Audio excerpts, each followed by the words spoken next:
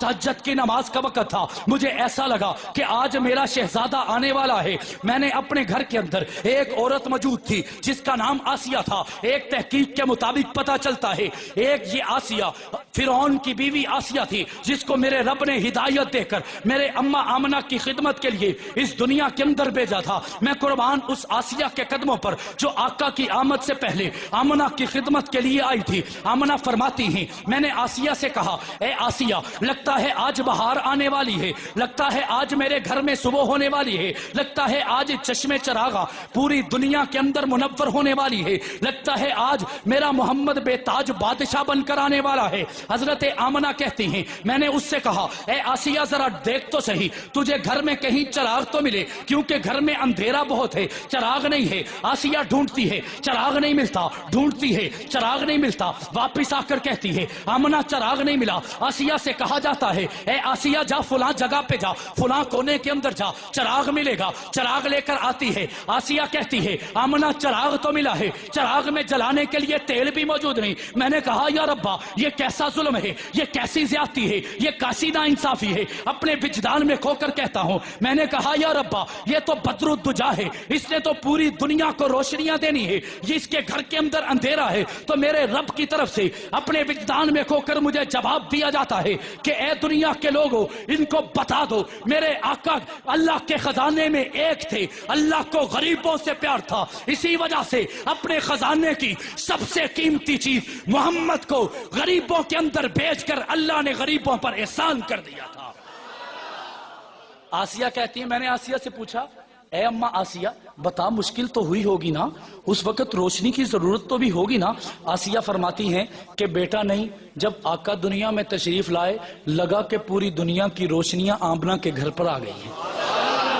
فرماتی ہیں کہ روایت میں پڑھ کر حیران ہوا، آسیہ فرماتی ہیں میں ان کا چہرہ جدھر پھیرتی پورا گھر منور ہو جاتا، میں جدھر سے کوئی چیز ڈھونڈنا چاہتی مجھے ادھر اس محمد کے نور، محمد کے منہ سے نور کی، چہرے سے نور کی کرنیں نکلتی ہوئی نظر آتی۔ میں نے کہا آسیہ ذرا اور بتانا۔ آسیہ فرمانے لگی کہ اس وقت کی مکہ کی حالت یہ تھی کہ جب بھی کوئی عورت حاملہ ہوتی یا کوئی بیوہ ہو جاتی اور ساتھ میں حاملہ ہوتی اس کے ساتھ ظلم یہ ہوتا اس کو جنگلوں میں چھوڑایا جاتا، اس کی خدمت نہ کی جاتی، اس کا پرسان حال نہ ہوتا، اس کو کوئی خدمت پوچھنے والا نہیں ہوتا۔ میں نے کہا آسیہ بتا تو صحیح میری اماں آمنہ سے بھی ایسا ہوا کیا؟ تو حضرت آسیہ فرمانے لگی ہاں دنیا کے لوگوں نے یہی سمجھا تھا، لیکن ان عقل کے اندھوں کو کیا پتا تھا جس گھر میں دنیا کی سردانی آنی تھی اس آمنہ کی خدمت کے لیے آسمان کے فرشتے آیا کرتے تھے۔